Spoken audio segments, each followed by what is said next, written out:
Okay, get ready, everybody. We're diving into the deep end with the Cybertruck today. You guys have sent us a ton of material on this thing. There's a lot to unpack. It really is. We're going way past the surface on this one. Forget the basics. Safety features that sound like they're straight out of sci-fi.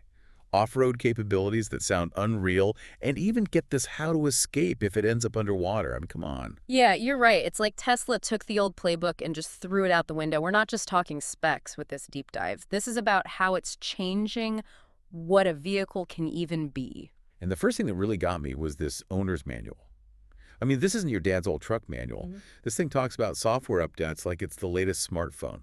Exactly. Constant evolution, that's the key here. Tesla actually puts the release notes ahead of the manual itself.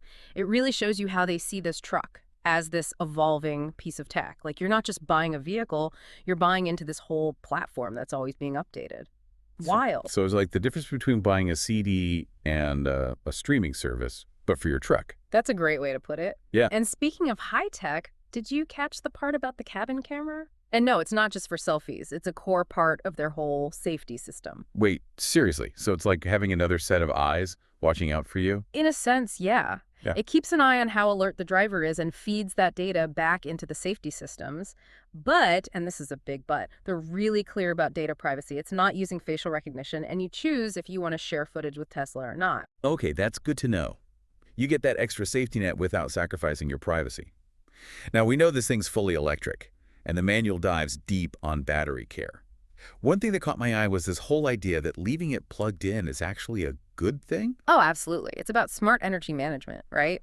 So the Cybertruck actually uses the charging system, not the battery itself, to heat the battery and keep it at the optimal temperature. That's huge for range, especially in crazy weather, and for making the battery last as long as possible. So it's kind of like using a trickle charger on a regular car battery to keep it topped off. But obviously this is way more sophisticated. Way more. And speaking of power, you got to see this. They've got power outlets everywhere. Inside the cabin, the truck bed, like they designed this thing to run a whole job site. No kidding. Yeah. The manual says the interior outlets have a 15-amp circuit breaker, and the ones in the bed are on a 30-amp circuit. Yeah, you could practically power a small house off of this thing. Think about it. You're out camping. You can run all your gear right off the truck. No more noisy generators. And don't even get me started on that PowerShare home backup feature. A power outage. No problem, your Cybertruck's got your back. Literally. Seriously, it's like a glimpse into the future, where electric vehicles are part of this bigger energy ecosystem.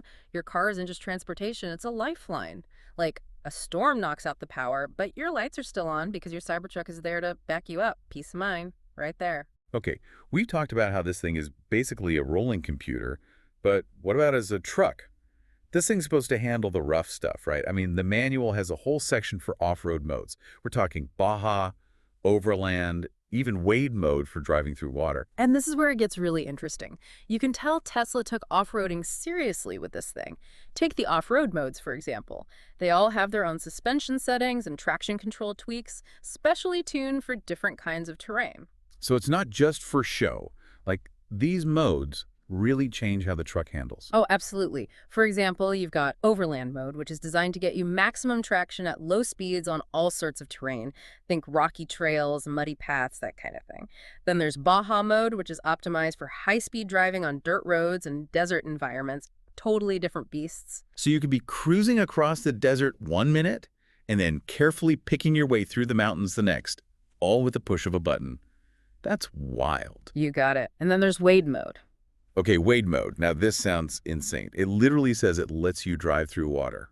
Is that for real? Oh, it's real, and it's pretty amazing. Wade mode lifts the suspension and seals the high-voltage battery to keep water and debris out. The manual actually says it's designed for water up to 32 inches deep. Hold on, 32 inches. That's almost 3 feet of water. It's pretty wild, but, and this is a big but, it's ultimately up to the driver to make sure it's safe. The manual makes it very clear that any damage from driving through water is on you, not covered by the warranty. Yeah, you don't want people getting reckless and expecting Tesla to foot the bill. Exactly. It's a powerful tool, but you got to use it responsibly. All right, we've talked about some pretty incredible capabilities, but let's address the elephant in the room, autopilot. Yeah, the feature everyone's been talking about. So the manual is really clear that it's still a hands-on feature. But then it goes on to say it can handle stop signs and traffic lights. So which is it? Hands-on or hands-free? It's a little bit of both, and it highlights how this technology is evolving. With the Cybertruck, you've got these different levels of driver assistance that all fall under the autopilot umbrella. Okay, so break it down for me. What are the different levels? Well, you've got things like traffic-aware cruise control. This one's always on, maintaining your set speed, but also adjusting to traffic flow. And then you have auto steer. Hold on, before we get to auto steer, let's talk about traffic-aware cruise control. So it basically accelerates and brakes for you in traffic, keeping a safe distance from the car in front. Exactly. Takes a lot of the stress out of driving in heavy traffic. Does it work at all speeds, though? Like, can you use it in stop-and-go traffic or just on the highway? That's a good question. While it can bring the vehicle to a complete stop, the driver still needs to be ready to take over, especially in those really unpredictable situations. So not totally hands-free in stop-and-go traffic. Gotcha. Now, what about this auto steer? What does that do? So auto steer will actually help you steer the Cybertruck, keeping it within its lane. But the manual is very clear about this. The driver always needs to be ready to take over. So it's more like an advanced lane assist than actual self-driving. Exactly, assisting the driver, not replacing them. Now here's where it gets really interesting. Traffic light and stop sign control. Traffic light and stop sign control, so it can actually stop at a red light or a stop sign on its own. That's getting really close to self-driving. It is, but there's a big caveat. It's designed to slow down and stop, but the driver still needs to make sure it's safe before going again. Ah, okay. So even though it can stop itself, you still need to be paying attention. You can't totally check out. It's a small glimpse into the future of driving, though. For sure. It's that idea of shared responsibility, the tech helping out but not completely taking over, and the manual is upfront about it not being perfect. It even says that the traffic light and stop sign control might not always get it right, might not see every light or sign. Right, so you should never rely on it completely. You still need to use your own judgment. Exactly. The driver's always the one in charge, ultimately. It's interesting, though. They've also packed in all these other safety features. It's like layers of protection. Yeah, I saw that. The manual talks about lane departure avoidance, blind spot collision warning, forward collision warning, automatic emergency braking. It's like a safety bubble on wheels. That's a good way to put it. Lane departure avoidance, that one gently nudges you back into your lane if you start to drift. Blind spot collision warning. Extra eyes, letting you know if there's a car in your blind spot. Then there's forward collision warning. So if it senses a potential collision with a car in front, it warns you. Yep, exactly. And if a crash is unavoidable, automatic emergency braking kicks in to try and minimize the impact. It's all about those extra layers of safety, stacking the odds in your favor. This is blowing my mind. Okay, what about this one? Emergency lane departure avoidance. That sounds kind of intense. Yeah, so this one's like a last resort. It kicks in if it thinks a crash is unavoidable. So, like, if it thinks you're about to hit something, it'll try to steer you out of the way into another lane. That's the idea, but it's a last-ditch effort. It's all about trying to prevent you from getting into those situations in the first place. Right. It's not a free pass to drive like a maniac. Mm. Okay, we've gone deep on safety and all the self-driving stuff, but what about the fun stuff? I mean, this is a Tesla. What about this toy box I saw? Sounds kind of like a digital playground. Ah, the toy box. That's Tesla having a little fun. It's this collection of cool and quirky features. Really gives the Cybertruck some personality. Okay, so give me the highlights. What kind of toys are we talking here? Well, there's Boombox. Lets you play sounds through the pedestrian warning system speaker, but, only when you're parked. Wait, so you can blast your music for everyone to hear? Exactly.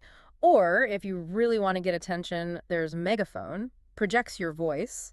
They even say you can use the horn to play the first few seconds of any sound from a USB drive. Oh man, that's hilarious. Imagine rolling up to a party blasting your theme song. Right. Adds a whole other dimension to things, although they do remind you to check the local noise ordinances. Good point. Don't want to get in trouble with the law while you're blasting your awesome playlist. Okay, enough about the party tricks. What about those key cards? The ones that look like something out of a spy movie. Oh, yeah. No more clunky key fobs. You can unlock the Cybertruck with your phone after you authenticate with the app, but they do give you 2 slim key cards, too. So you just tap it against the door to unlock. Exactly. Seamless. Intuitive. And speaking of intuitive, did you notice the Joe mode setting? Seems like a small thing, but I thought it was pretty clever. Joe mode. Don't think I caught that one. What's that all about? It's a noise reduction feature. Basically, it quiets down all the non-critical chimes and alerts. Oh, nice. Yeah. So you can turn down the beeps and boops if you've got someone sleeping in the back, or you just want some peace and quiet. That's actually really thoughtful. Right. Shows they're thinking about how people might actually use the truck. And speaking of thoughtful, they have a whole section about child safety, making sure you're using the right car seats, installing them correctly, the whole 9 yards. Absolutely. They even go into detail about the front passenger occupancy sensor. Which, if I'm remembering right, is a sensor that detects if there's someone in the front passenger seat and adjusts the airbag accordingly. Yep. It can even tell the difference between an adult and a child, deactivating the passenger airbag if it needs to. Man, they really have thought of everything. Now, with a truck as cool looking as the Cybertruck, Yeah. you know people are going to want to keep it looking good. Did they have any tips about taking care of that futuristic exterior and interior? They did. For general cleaning, they recommend mild soap and a soft cloth, avoiding anything harsh that could mess up the finish. So no taking it through one of those automatic car washes with the giant spinning brushes. You got it. They specifically say to avoid those, but they do have a car wash mode you can turn on. Car wash mode. Does that like prepare the Cybertruck for a spa day or something? It's pretty neat. It closes the windows, locks the charge port, turns off the windshield wipers in Sentry mode, gets the truck all ready for a nice hand wash. That's smart. Yeah, and let's be real. With this thing's off-road chops, mud and dirt are gonna happen. They even have specific tips for cleaning up after a muddy adventure. What, like just hose it off and call it good? Well, they do say to rinse the whole exterior, but they recommend using a pressure washer for the undercarriage, wheel wells, all those hard-to-reach spots where mud can really build up. Makes sense. Don't want all that gunk affecting how the truck drives. Right. What about those tires? They look pretty unique. I bet they need some special care. You're right. Tires are important. They have a whole thing on tire care. Checking the pressure at least once a month, making sure you're using the right pressure for the tires. So no more eyeballing it. Nope. Precision is key. And of course, they tell you to make sure you're using the right tires for the season. Winter tires when it's snowy or icy, that kind of thing. So no off-roading in the snow with your summer tires on. Yeah. Good advice. They even have this whole section on using tire chains in the snow. Oh, really? Do they recommend which tires to put them on? I would think all four. Actually, they say to only use them on the rear tires. Putting chains on the front could mess with the Cybertruck's steering. That makes sense. Safety first. Okay, let's talk towing. Any truck worth its salt has to be able to tow. What's the Cybertruck's deal? They're definitely not shy about its towing capabilities. The manual spends a lot of time on how to tow safely and effectively. So how much weight are we talking? You know, they don't give exact numbers in this section, but they emphasize staying within the Cybertruck's limits, whatever those might be. They go over all the important stuff, securing the trailer right, distributing the weight evenly, things like that. And of course, they talk about trailer mode. Trailer mode. What's that? It's pretty cool. It kicks in automatically when you hook up a trailer, adjusts the car's settings for towing, like the brake controller and stability control, makes for a smoother, safer ride. Nice. Speaking of, do they say anything about range? Like how much the range is affected by towing? They do mention that it'll impact range, which makes sense, but they don't give any hard numbers here. Okay, fair enough. I'm sure it'll depend on all sorts of things like how heavy the trailer is, but good to know they're upfront about it affecting the range. They also talk about this thing called trailer sway mitigation. Trailer sway mitigation. Sounds intense. Basically, it's designed to detect if the trailer starts swaying back and forth and then automatically hit the brakes to stabilize everything. Oh, wow, that's a lifesaver. Especially for people who haven't done a ton of towing before. Exactly. It's all about safety and making towing as stress-free as possible. This manual is seriously thorough.